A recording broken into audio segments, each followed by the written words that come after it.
नमस्ते बच्चों, एक बार फिर आपका स्वागत है आज के इस क्लास में। आज हम लेके आए हैं आपके लिए कक्षा 9 के अध्याय 1 का प्रश्नावली 1 का बी का प्रश्न संख्या है हमारा 3। 2 तक के प्रश्नों को हमने अपने पिछले कक्षा में ही किया था। आज हमारा प्रश्न 3 है, तो आइए देखते हैं। निम्नलिखित के केवल एक उत्तर दें। कह रहा है कि इसमें जो भी प्रश्न दिया गया है उसका सिर्फ एक उत्तर देना, कारण नहीं बताना है कि उसका कारण क्या है, सिर्फ उसका उत्तर बताना है कि इसका उत्तर होगा क्या। तो आइए देखते हैं। नंबर 1, 2 अपरिमेय संख्याओं के बीच में कितनी अपरिमेय संख्या हो सकती है। तो देखिए, पिछले क्लास में एक प्रश्नावली 1.a में जो हम लोग पढ़े थे उसमें क्या पढ़े थे कि 2 परिमेय संख्या के बीच में 2 परिमेय संख्या निकालिए, 4 निकालिए, 6 निकालिए, 8 निकालिए। इस तरह से आ रहा था निकालने के लिए। अपरिमेय संख्या अभी तक हम लोग निकाले नहीं है, लेकिन इसमें पूछ रहा है कि 2 अपरिमेय संख्या के बीच में कितनी अपरिमेय संख्या होगी। तो अनंत अपरिमेय संख्या होगी, हम उसमें से जितना निकालेंगे उतना निकलेगा। तो इसका नंबर क्या हो जाएगा, नंबर ए का हो जाएगा आंसर अनंत। जिसको हम लोग गिन नहीं सकते हैं उतना अपरिमेय संख्या होगी, अनगिनत होगी, अनगिनत होगी। 2 अपरिमेय संख्या के बीच में अनगिनत अपरिमेय संख्या निकल सकता है, हम लोग उसमें जितना निकालेंगे उतना ज़्यादा निकलेगा वो। नंबर बी है हमारा कि 2 वास्तविक संख्याओं के बीच में कितनी वास्तविक संख्या होगी, उसमें भी अनंत होगी, जितना हम निकालना चाहेंगे उतना निकलेगा, उसका कोई गिनती ही नहीं है कि कितना अपरिमेय संख्या या कितना वास्तविक संख्या। 2 वास्तविक संख्याओं के बीच में अगर हमको वास्तविक संख्या निकालने के लिए कहता है तो उसके बीच में से कितना वास्तविक संख्या निकलेगा, इसका कोई गिनती ही नहीं है। तो नंबर बी का भी क्या हो जाएगा, अनगिनत, अनगिनत हो जाएगा, अनंत हो जाएगा, उसको गिन नहीं पाएंगे हम लोग कि कितना वास्तविक संख्या उसके बीच से निकलेगा। नंबर सी है कि 2 वास्तविक संख्याओं के बीच में कितनी अपरिमेय संख्या लिखी जा सकती है। नंबर सी है कि 2 वास्तविक संख्याओं के बीच में कितनी अपरिमेय संख्या लिखी जा सकती है। तो यह भी अनगिनत है। 2 वास्तविक संख्याओं के बीच में अगर हमको अपरिमेय संख्या लिखने के लिए कहा जाएगा तो अनंत अपरिमेय संख्या है उसके बीच में, जब निकालने लगेंगे तो बहुत सारा अपरिमेय संख्या निकलेगा। तो नंबर सी का भी आंसर क्या हो जाएगा, अनगिनत।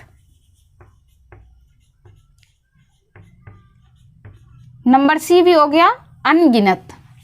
नंबर डी में है कि परिमेय संख्याओं के समुच्चय और अपरिमेय संख्या के समुच्चय में कितनी उभयनिष्ठ है।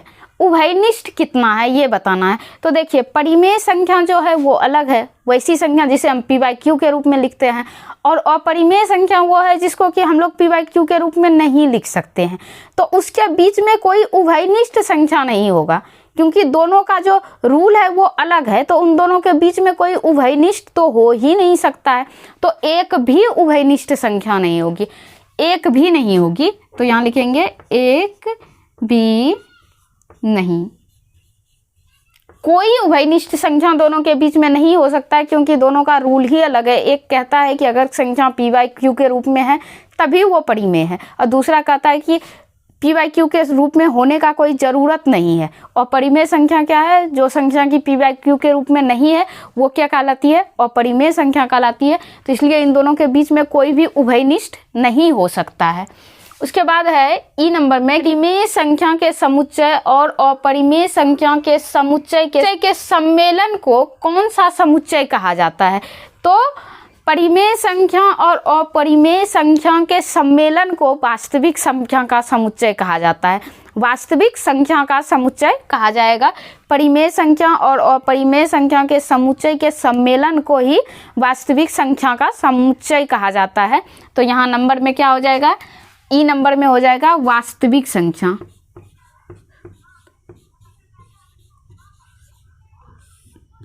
वास्तविक संख्या, परिमेय संख्या और अपरिमेय संख्या के मिले हुए रूप को ही वास्तविक संख्या कहते हैं। तो वह क्या हो जाएगा, वास्तविक संख्या का समुच्चय। एफ नंबर है कि क्या प्रत्येक अपरिमेय संख्या के संगत संख्या रेखा पर एक बिंदु होता है। पिछले कक्षा में हमने परिमेय संख्या को संख्या रेखा पर निर्धारित करने के लिए बताया था, और इसका अगला जो क्लास होगा उसमें होगा अपरिमेय संख्या को संख्या रेखा पे किस तरह से निर्धारित करेंगे। तो जब अपरिमेय संख्या को संख्या रेखा पर देते हैं तो उसके संगत संख्या रेखा पर एक बिंदु होता है, तो ये क्या हो जाएगा, हाँ हो जाएगा। नंबर एफ का आंसर हो जाएगा हाँ। ए से एफ तक हमारा कंप्लीट हो गया और मुझे उम्मीद है कि आप इस चीज़ को अच्छे तरह से समझे होंगे। वैसे हम इसका सिर्फ आंसर ही बताए हैं, इसको विश्लेषण करने का ज़रूरत नहीं था, इसमें सिर्फ कह रहा था केवल आंसर एक उत्तर में देना है। इसे ई तक एफ तक हमारा कंप्लीट हो गया है, इसमें केवल आंसर देने के लिए ही कह रहा था, तो हम केवल आंसर ही इसका बताए हैं और सिर्फ समझा दिए हैं, उसको बना के दिखाए नहीं हैं। अगर कभी होगा तो हम इसको बना के इसको समझा के बताएंगे कि ये कैसे होता है, इसको होने के लिए क्या करना पड़ता है, वो कभी फिर बताएंगे। हो गया है और मुझे उम्मीद है कि आप इस चीज़ को अच्छे तरह से समझे होंगे। अगर इसको समझने में किसी तरह का दिक्कत होता है तो आप मुझे कमेंट करके पूछ सकते हैं। इसी के साथ लेते हैं विदा, मिलते हैं अगले क्लास में, तब तक के लिए गुड बाय।